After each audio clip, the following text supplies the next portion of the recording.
Hello, welcome to the Opinionistics. I'm your host, John Malone. In this episode, no co-host, because same reasons as always. Introducing from Washington State in the United States, Sharon Rolls. Hey, Yes, absolutely. So Sharon, what is it that you do for a living?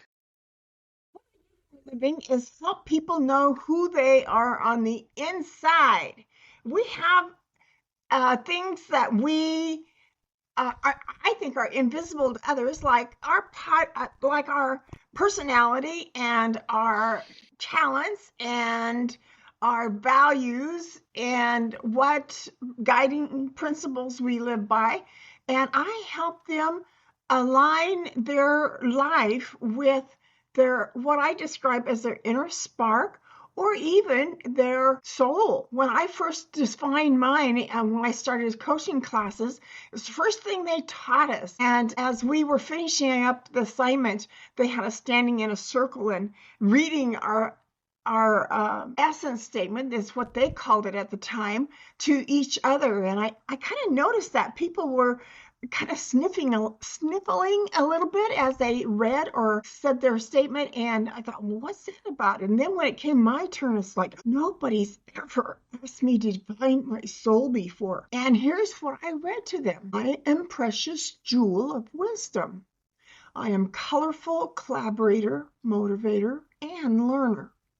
I am tranquil, authentic, and pure inspirer. I light fires. That means so much to me. It feels like I'm wearing a suit, or outfit that fits me perfectly. And I found that when I lived from my essence statement every day, life felt perfect. I had started going through after retiring where I thought, how do I know if my days are productive? There wasn't any boss anymore to tell me what to do. And three times I read my essence statement in it.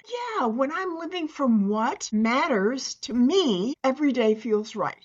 I want everybody to know that. And it's not taught very much. And I've got a program where they can walk through the exercises because it's kind of like doing a research paper on yourself and it feels so good. Yeah, I agree. So, go on, you were saying? Well, yeah, so many people kind of wonder after they've retired, is this all there is? Isn't something missing? Well, I think we all need a new purpose in retirement. In fact, a lot of people struggle with having a new purpose in retirement. And when you figure out the main element of a new in retirement is that you get to live from your heart. Our jobs pay us to be strong and to be smart. And now we get to live from our heart, and our jobs might not have given us that. There's possibility they did to some degree, but what would you like to dream to do in retirement? And there's possibilities that can be totally inexpensive or totally extra expensive. I wrote 48 ideas of things that people could do in retirement, and one could be as big as following the monarch butterfly migration from Mexico to Canada, or it could be as easy as being responsible for the beauty in the roundabout in that's close to your home. It could be like singing to prisoners. How about that? Or mentoring somebody with something that you're really good at. It's just immeasurable what's possible. And I'm a big fan of potential and possibilities. So I'm here to inspire boomers to live from their heart, possibly even help them find places to be engaged. Volunteering is a great way to do that. And I wrote a course this last May on even volunteering. Fabulous. So, what was life for you growing up? Well, life growing up, between 8 and 9 years old, we moved to a farm. But I had been born in Anacortes, Washington, real close to the Canadian border. I'm not sure we could see Canada from Anacortes, but it's a lovely little town and it's gotten to be quite a retirement place now.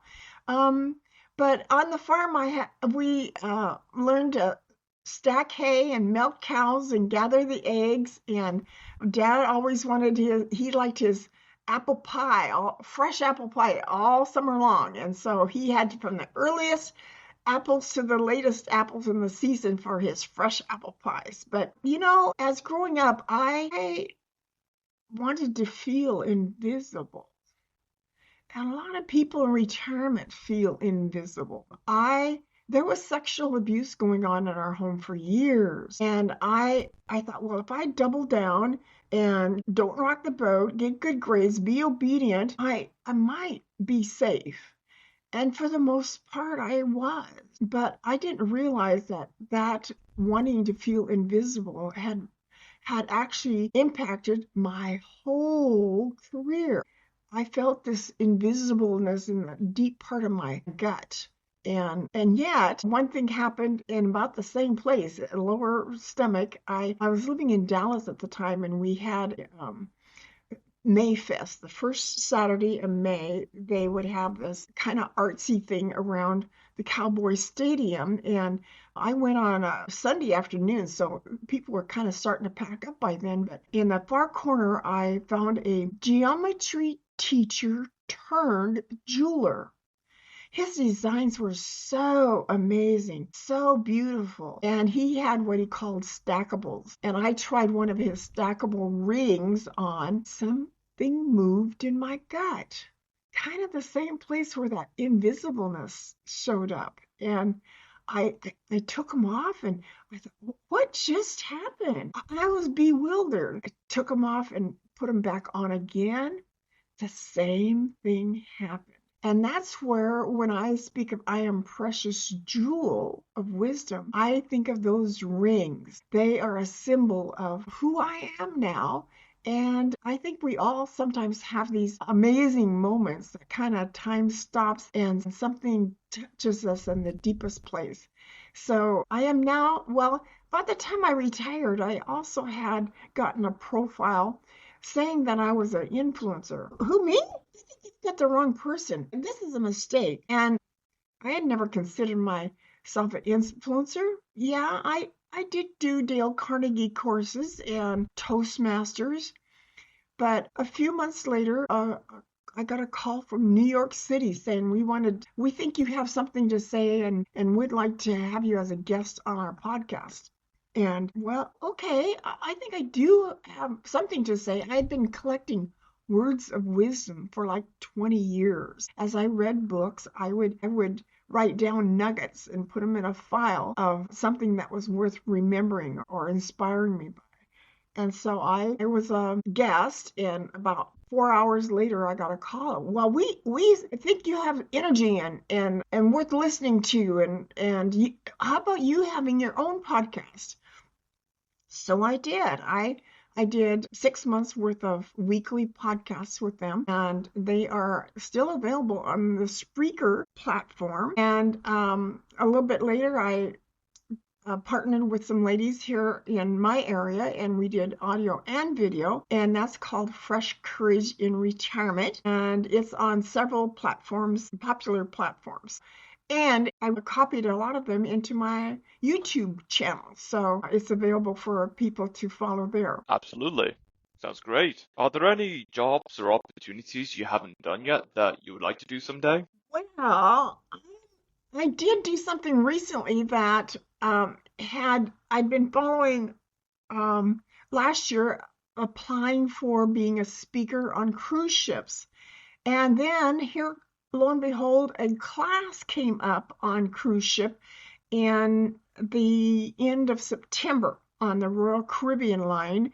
And there were 60 of us that were attending this class. So I quickly signed up to learn how to be a speaker on cruise ships. And there were a number of things that were kind of tripped up the whole pleasure of the trip. Like getting out of Seattle, it took me 5 hours just to get out of the airport because the plane had to be replaced. And then I missed my connection in Chicago, and on and on and on. It was a disappointment in several ways. But I have such a strong mental health that I didn't let anything trip me up.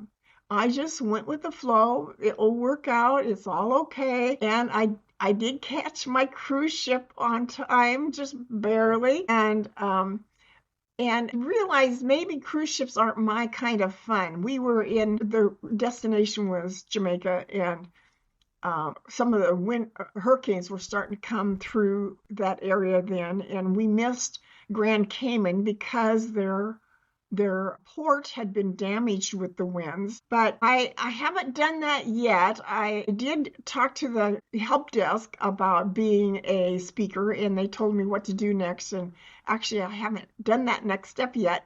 But I am on a lot of podcasts. I was probably on 80 or more for last year, in fact. So that's my way of talking to people. But I am starting to sense that this might be a good time to be a circuit rider and the and go talk to places where there's a lot of senior living communities. Sun City in Arizona is a big one, and I've heard that there's now a Sun City in Texas and even South Africa. So to go and inspire boomers and retirees to live from their essence or their inner spark and do something that fits them so perfectly that it brings them purpose and delight and fulfillment is one of the big things I'd like to do next. I'm even considering putting my hat in the circus in the game, put my hat in the game to be perhaps a pageant for Senior Miss America or Senior Miss USA. I'm not sure I'll do it yet. I'm not sure I like being the criticized or critiqued. That would be a good word. Critique to be fit for that. But it would be a way to talk to and inspire boomers because I'm such an epitome model of health and vitality and thriving, and I'm 77. And I look a lot younger, and I want to be inspirational to everybody in every way I can. Thanks for that question. You're welcome. If you could live anywhere in the world, where would it be? I was telling somebody this week that when I visited Switzerland, it felt like home. I couldn't quite describe it. I've been to Switzerland twice, and it's a lot like Washington State. There's lots of mountains and lots of trees and lots of beauty, and I love beauty. That's one of the strong values I have in life. But I've also been Costa Rica has appealed to me. I have not been there yet. I'd like to check out New Zealand because that might appeal to me too. But here in Washington State, I live just a mile from the Puget Sound, and there's the Olympics on the east and the Cascades on the west, and Mount Rainier and Mount Baker. I have a lot of beauty here, and in fact, when I came home from my cruise trip last year, I thought, why go anyplace else? It's pretty nice right here. Anacortes was also real close to Mount Baker, and the water is such an attractive place to both have fun and accomplish industries that, like fishing and logging is big industry in Anacortes. So, yeah, I need to maybe check out a few more places though, to make a decision. Yeah, absolutely. If you were hosting a dinner party and you could invite 5 guests who are either dead or alive, who would you invite? Well, the lady, I haven't checked on her lately, but Rosamund Zander wrote a book called The Art of Possibility. And I've reached out to her 2 or 3 times to be able to interview her on a podcast, and that hasn't happened yet. But the book, The Art of Possibility, I would recommend people actually listening to that on audiobook because her husband has been, I'm not sure if he still is, a conductor of the Boston Philharmonic Orchestra. Between the two of them, the art of possibility comes out in how they work with young people they often will take 100 youngsters, I think they're maybe college age, to like Brazil. And with only a couple of chaperones, they expect best behavior and the best performance and the best experience for a trip for so many people in because they expect their excellence, their best behaviors. Who else would I invite? My friend Rosemary McCulley. She took the same coaching class I did, but I have not been able to spend as much time as I'd like to with her. And she spends a lot of time in Arizona. I'm not sure, Texas maybe. Her and her husband do quite a bit of traveling around the country. Let's see, who else would I want to invite? I think Michael Landon might be a good character to have for dinner because he's got such a creative and fun. He's a fun kind of guy. He's passed on and made a lot of the Laura Ingalls Little House on the Prairie TV programs. That was a delight because I still remember a couple of the lessons I learned from their stories, like bringing out the best in people and leaving a legacy. So let's see, two more people. Dinner party. Yeah, nothing else is coming to mind at the moment, but I know some interesting, and I'm getting to know some interesting people. There's hired a CEO to help expand my business, and the people that he's working with is quite fascinating, and we're going to help change the world in a good way. His name is Jackson Calamity, and I admire the people that are trying to impact and help heal the world. Fantastic. Would you rather speak all languages or talk to animals? Hey, I missed that. Say that again, please.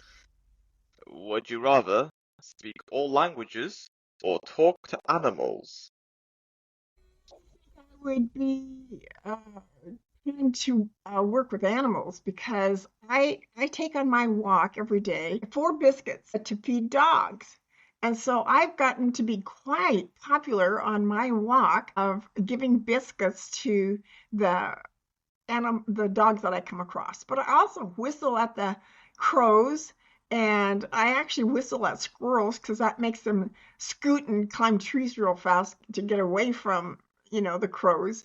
And sometimes, especially when it's getting to be dusk, there's bunny rabbits out there, and it's just so fun to watch the animals. So I have, well, and growing up, milking cows and having calves around the farm and chickens. I didn't have chickens as a pet, but I love seeing some of the videos on Facebook of animals that are hugging people. And I just think that's such a delight that we can become good friends, good friends and watch out for each other and appreciate what we do for each other. Let's put it that way. Yes, I agree. Which landmark do you think should be the next wonder of the world? Okay, let's do that again, please. Which landmark do you believe should be the next wonder of the world? What landmark should be the next wonder of the world? Wow, what a question. I have not seen the harbor in Sydney, Australia yet, I don't believe. I've been to Australia, but I don't remember seeing the Opera House. Gosh, what should be the one? See, I haven't traveled that much in the last 20 years. And this could be natural wonder or something that stands out, beautiful. Give me a couple examples. Maybe that will help trigger my mind. Okay, so Big Ben, Eiffel Tower, the Grand Canyon, the St. Peter Basilica. Yeah, the Grand Canyon was tickling my brain a little bit. Yeah, that's quite an expansive area. And I'm not sure what all there is to see in the Grand Canyon, but a place that I have not been to, and yet I've heard a lot of beauty about it, is in the California coast, the Woodlands, Monterey, California. I've heard a lot of where there's big cedar trees that are like you had to get like 3 or 4 people to put their arms around the tree. It was so massive. And learned that there's things we can learn from trees that is just pretty amazing how they share nutrients and water through their root system. So the fact that it's close to the water, Monterey and Carmel by the Sea, there used to be ads on the radio here years ago about going to Carmel by the Sea. So I think I'd nominate that for the next wonder of the world. Fabulous. Have you imagined living in a world that is a massive garden? Imagine living or having my own garden. I've had a house, but not my ideal house, and now I'm in a condo. But I saw a picture in a magazine of somebody having a bench and garden, well, like a coffee table, large coffee table in a garden, and there was tulips behind where you sit. And I would often relish looking at that picture, imagining myself sitting on that bench. In fact, if I recall right, it had carvings in it. Somebody had carved some design in it, and there was a doily on the table, and a pitcher of lemon water. And I could imagine sitting there in the morning and talking to God. It was such a picture of beauty and serenity and just kind of being hugged by that garden. I've often appreciated how much many here in Edmonds that are master gardeners, and to realize that there's so many hedges that help give privacy even around my building where I live. All this green that's growing is pretty much free because the sun helps so many things grow, like our lawns and hedges and gardens and so forth. And it's abundance that we get to see and appreciate around us that's free. So yeah, living in a massive garden, I can see. Well, and let me tell you, this is the weird part about me that you probably won't hear from anybody else, but I have collected a number of stories of people who have had near-death experiences, and the how they describe their experience. They talk about the awesome flowers and fragrance and colors and music. And so I started imagining standing in that atmosphere, sensing that beauty and music and colors and fragrance in my body, and then saying, how does that affect life here for me? Trying to assimilate their experience in my body, and it's such a delight. And I now know 3 people who are living that have had near-death experiences, plus having read about or listened to videos of several people. Yes, I can imagine that. That would be amazing. Oh, yes, absolutely. Have you ever thought about living off the grid? Well, nephew that is working on that now. He's in Idaho, and his job as a laborer, and now he's become a crane operator. But he's got his water and power system set up, and he doesn't have his house built yet, but he's living in a garage with his trailer. Sure, I'd be comfortable. I've seen some programs on TV about people living off the grid, and that hasn't exactly appealed to me. But the ingenuity is amazing to me, and being self-sufficient, it's got an element of attraction for sure. I would consider, I imagine, like living in the mountains. And somebody has already built a living off the grid, so I wouldn't have to develop it, myself. But having my own water supply and electricity source, and then living among the growing things and the animals, it could be attractive because there's a peace about it. There's not a lot of fighting and backbiting, and your neighbors probably are going to be pretty nice. Yes, so true. What's the weather like where you are right now?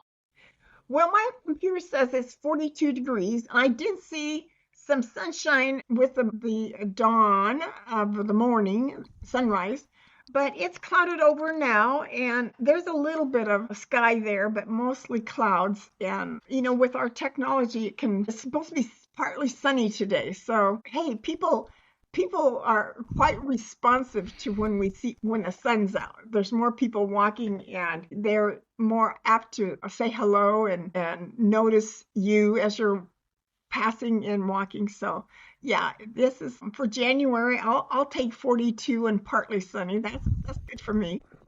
Yes, I do too, and especially the fact that I've been getting a lot of snow the last few days, even though it is, as of this recording, early January and approaching February, start of spring.